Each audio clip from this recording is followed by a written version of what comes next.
Olá, caros alunos, estamos de volta e agora uma aula diferente, né? Uma aula utilizando o recurso do quadro ou cartaz, ok? Então, se na sua casa você tem recursos como estes ou semelhante a estes, certo? Nós temos aqui o quadro e aqui eu fiz esse desenho para simbolizar um cartaz, certo? Então vamos falar um pouquinho dessa modalidade, né? Dessa forma de se trabalhar.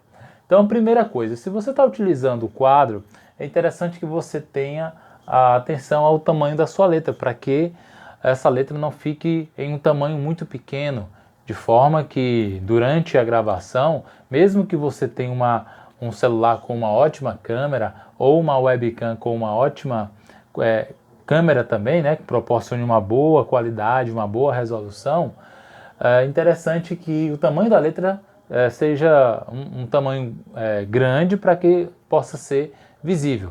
Também, é lógico, não tão grande para que você não ocupe o quadro ou cartaz com pouca informação, certo?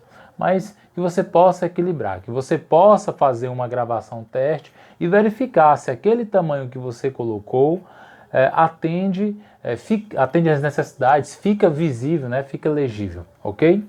A segunda observação é com relação ao áudio, né? É interessante que você grave um vídeo com qualidade sonora. Aqui vale ressaltar o seguinte: eu estou gravando nesse momento a aula com o smartphone e estou utilizando um outro smartphone para gravar o meu áudio. Então, eu estou aqui com fone de ouvido, ele está capturando o meu áudio, certo? Isso, por que eu estou utilizando esses dois smartphones? Porque a distância que eu estou do meu smartphone iria proporcionar um som de péssima qualidade. Quando eu utilizo o fone de ouvido e gravo o áudio em um outro smartphone, eu consigo assim obter mais clareza, mais qualidade sonora, ok? Então, logo após a gravação, dessa forma, tanto do vídeo como do áudio, nós iremos para a parte de edição, onde você vai juntar, você vai unir o vídeo com o áudio, ok? A outra observação é definir o espaço para a escrita no quadro. Se você observar, aqui no meu quadro, eu tracei uma reta e é o ponto em que eu vou ficar, ok? Para não correr o risco do professor estar na frente do conteúdo, certo? Mesmo que a gravação de aula proporcione ao aluno repetir quantas e quantas vezes for necessário, ainda assim é interessante que você, durante a aula, não fique à frente do conteúdo, ok? Uma quarta observação é identificar a aula. Então aqui eu estou utilizando o quadro, eu estou identificando a aula 17 e o conteúdo que eu estou trabalhando. Se eu estivesse utilizando o cartaz, eu também identificaria essa aula com a numeração dessa aula, ok? Eu chamo ainda a atenção com relação ao cartaz. No cartaz é interessante que eu terminei a aula 17.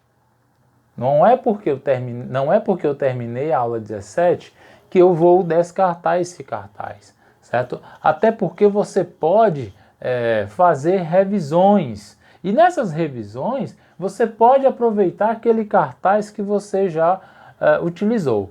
Então, por exemplo, todas as aulas que eu vou desenvolvendo na modalidade mãozinha, onde eu estou escrevendo em um papel, eu sempre vou colocando, guardando aqueles meus comentários, aqueles meus rabiscos, certo?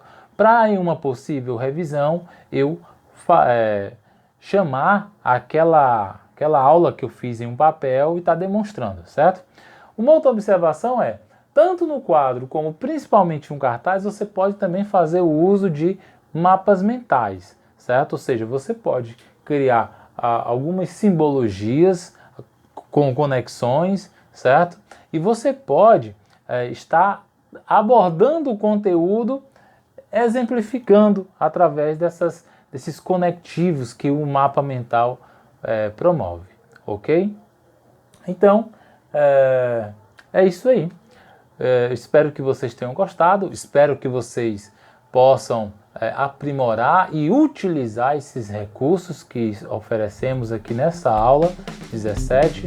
E então, um abraço a todos.